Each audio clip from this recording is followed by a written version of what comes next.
ஏ இப்போ என்ன கழுத்தில் குனிஞ்சு தாலியை வாங்கிட்டேன் அப்படிங்கிறதுனால வந்து அப்படியே அமைதியாக விட்டுருவேன் நினச்சிட்டு இருக்கியா? நான் தாலியை வாங்கும் போதே என்ன பண்ணணும் அடுத்துங்கிறத முடிவு பண்ணிட்டேன். இதோ இதான் அப்படின்னு வந்து இப்போ கையில் பேப்பரை எடுத்து நீட்டும் பொழுதே இப்போ ஷாக்காகி நின்றுட்டு இருக்காரு இப்போ சுரேஷ். மதியுடைய கோபத்துக்கு பின்னாடி இப்போ முதல்ல வந்து இப்போ எல்லாத்துக்கும் காரணமாக இருக்கிறது சுரேஷோட அம்மா தான். இந்த ப்ரொடிக்ஷனில் வந்து பார்த்தா இப்போ ஃபோட்டோலாம் எடுத்து முடிச்சுட்டு இப்போ கோயிலில் வந்து பூஜையெல்லாம் முடிச்சுட்டு வீட்டுக்கு போகிறோம், வீட்டில் போய் ஆரத்தி எடுக்கிறோன்னு கிளம்பி வந்தால் வீட்டுக்குள்ளார வந்த உடனே வந்து அவங்க அம்மா கேட்குறாங்க, ஏம்மா மதி, உன்னோட அம்மா கொடுத்துட்ட நகையெல்லாம் இன்னும் கொஞ்சம் கொடுத்துட்ருக்காங்க அப்படின்னு, அதெல்லாம் எடுத்து வா அப்படின்னு வந்து கேட்க இவங்களும் உள்ளார போயிட்டு பொறுமையாக எடுத்து வராங்கம்மா. எதுக்குமா வீட்டுக்கு வந்த உடனே அப்படின்னு ரேவதி கேட்ட உடனே அப்புறம் என்ன எது எவ்வளோ கொடுத்துருக்காங்க அப்படிங்கெல்லாம் தெரிஞ்சுக்கணும்ல, அதை தெரிஞ்சு எடுத்து வச்சுக்கணும்ல, அப்புறம் வந்து விட்டுற முடியுமா நம்ம? ஏற்கனவே அந்த பொண்ணு வீட்டில் எதுவும் இல்லைங்கிறாங்க, வந்திருக்கு வரப்போகிறதே அந்த நகை ஒன்று தான், ஏற்கனவே இன்னொருத்தி வீட்டிலேருந்து ஒன்றும் பெருசாக வரல அப்படிங்கும் போதே டக்குன்னு அத்தை 25 பவுன் நகை போட்டு தான் எங்கள் வீட்டில் அனுப்பிவிட்டாங்க. அனுப்பிவிட்டது மட்டும் இல்லாமல் எங்கள் அம்மா எனக்குன்னு கொடுத்த ஒரே நிலத்தையும் அடகு வச்சு தான் அந்த கல்யாணமே நடந்துச்சு அப்படிங்கிறாங்க மலர்.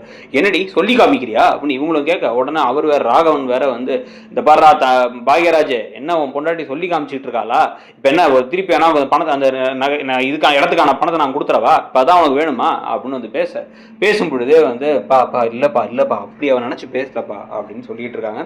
கரெக்டாக அப்போ தான் வந்து இப்போ மதி மெதுவாக எழுந்துச்சு வந்து அந்த கையில் இருந்து அந்த நகையெல்லாம் கொடுக்குறாங்க.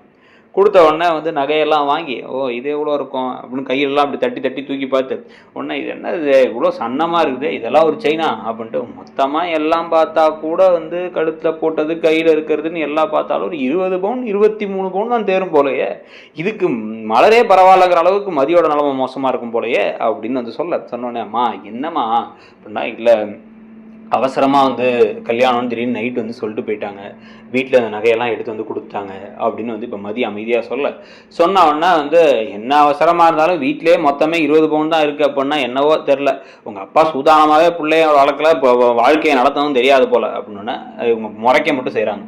முறைச்ச உடனே என்னடா சுரேஷ் உன் பொண்டாட்டி முறைக்கிறா அப்படிங்கும் போதே சுரேஷ் அப்படியே முறைக்கிறாரு அவங்கள பார்த்து, இவங்க சுரேஷையும் திருப்பி பார்த்து முறைக்கிறாங்க. உடனே வந்து இந்த பேச்சை முதல்ல விடுமா, இப்போ அடுத்தது ஆக வேண்டிய வேலையை பார்க்கலாம் அப்படின்னா ஆக வேண்டிய வேலை என்ன, ஜோசியர் நேரம் குறித்து கொடுத்துருக்காரு சாந்தி முகூர்த்தத்துக்கு, அதுக்கு வேற அனுப்பிவிடணும் அப்படின்ட்டு வந்து சொன்ன உடனே வந்து சுரேஷ் அப்படியே வந்து இல்லை எனக்கு ரொம்ப தலைவலிக்குது அப்படிங்கிறார். தலைவலியாக இருந்தால் உள்ளே போய் படுறா அப்படின்ட்டு மதி கொஞ்சம் உட்காந்துருமா, நாங்கள் போய் இந்த மிச்சம் உனக்கு பலகாரம்லாம் எடுத்து வரோம், எடுத்து வந்து சாப்பிட்ட அப்புறமா நீ உள்ளார போகணும். ஆனால் ஒன்று இன்னைக்கு உட்காந்துருக்க சரி, நாலுலேருந்து வந்து மலர் வேலை செய்வா, மலரோட சேர்ந்து நீ என்னென்ன வேலை குடும்பத்தோட என்னங்கிறதெல்லாம் கற்றுக்கிட்டு அந்த வேலையெல்லாம் பாரு அப்படின்னு வந்து சொன்ன உடனே அப்படியே அமைதியாக இருக்காங்க மதி. எதுவுமே அவங்க பேசல, அமைதியாகவே இருக்காங்க. இந்த அமைதிக்கு பின்னாடி ஒரு பெரிய பூகம்பமே அடுத்து வெடிக்க போகுதுங்கிறது யாருக்கும் தெரில.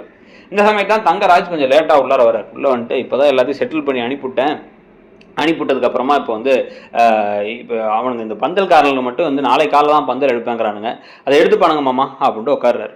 உட்காந்ததுக்கப்புறமா வந்து இப்படி மதியை பார்த்து மதி எப்படியோ நீ என் தங்கச்சி ஆகிட்டதுக்கப்புறமா அதனால் வீட்டில் பார்த்து நல்லபடியாக நடந்துக்கோ, அதே மாதிரி உங்கள் அப்பாவோட உடம்பை பற்றிலாம் நீ கவலைப்படாத, அதெல்லாம் நான் பார்த்துக்கிறேன். ஆனால் நாளைக்கு போய் நேராக எஸ்பி ஆஃபீஸில், நாளைக்கு கூட ஒரு நாள் விட்டுரு, நாளான்னைக்கு போய் எஸ்பி ஆஃபீஸில் சுரேஷ் மேலே கொடுத்த கம்ப்ளைண்ட்டை வாபஸ் வாங்கிடணும். உன் ஸ்டூடெண்ட்ஸ் நீ சொன்னால் கேட்பாங்கல்ல, அதை பார்த்துக்கோ. அதே மாதிரி உன் சேர்மன்ட்ட சொல்லியாச்சு, உனக்கு வேலையை திருப்பி கொடுக்க சொல்லியாச்சு, அதுவுமே நடந்துடும்.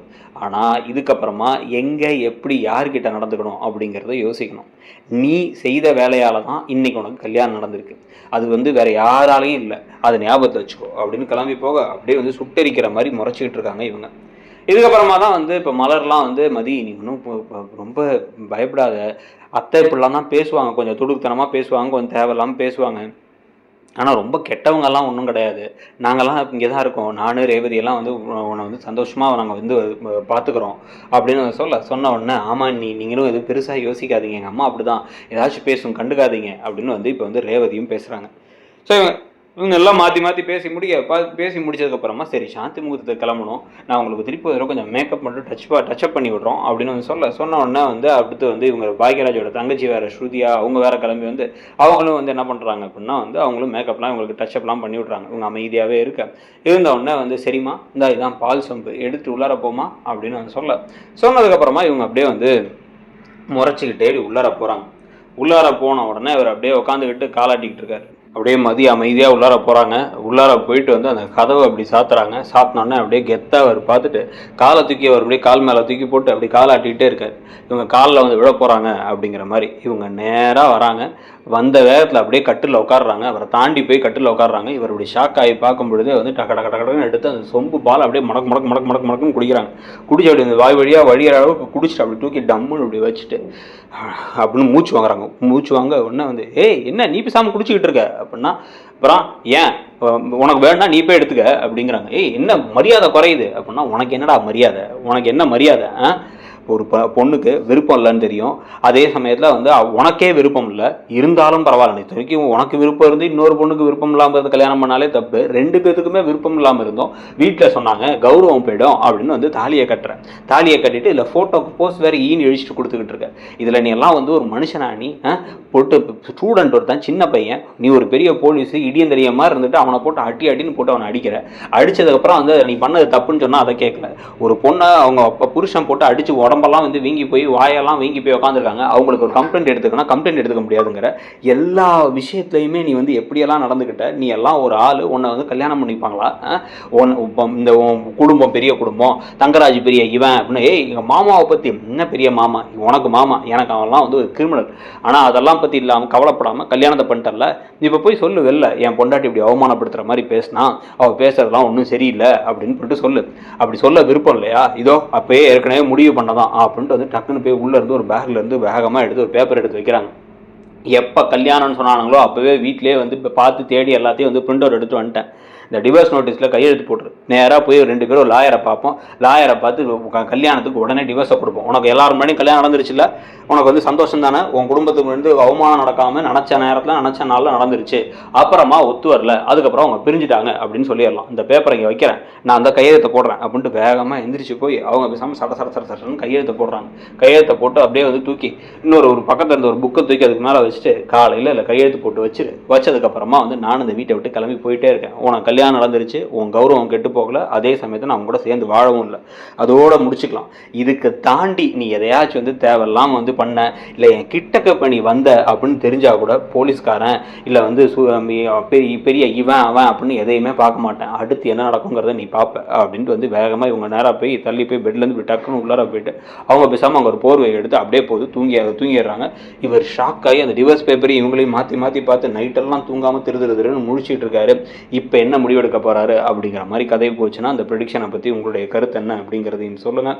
அழகுமதியை வீட்டில் அடக்கி வைக்க நினைக்க கொஞ்சம் கொஞ்சமாக வந்து அவங்க மாமியாரையும் சேர்த்து வச்சு அடக்கி ஆடுற மாதிரி விஷயங்கள் வருமா, இல்லை டிவோர்ஸ் கொடுத்து இப்போ வெளில போயிட்டு திருப்பி கொஞ்ச நாள் இருந்து அவங்க பிரிய, அப்போ சுரேஷுக்கு மதி மேலே காதல் வர மாதிரி கதை போகுதுன்னு நினைக்கிறீங்களாங்கிறதையும், எப்படி போனால் பெட்டர் நினைக்கிறீங்கிறதையும் சொல்லுங்கள். கூடவே ஒரு பக்கம் சிறகடிக்க ஆசையில் ஆரம்பிச்சு பாண்டியன் ஷோஸ் வரைக்கும் பல அதிரடி திருப்பங்கள்லாம் நடக்குது. அதுக்கான ப்ரெடிக்ஷன்ஸும் நம்ம சேனலில் இருக்கும்.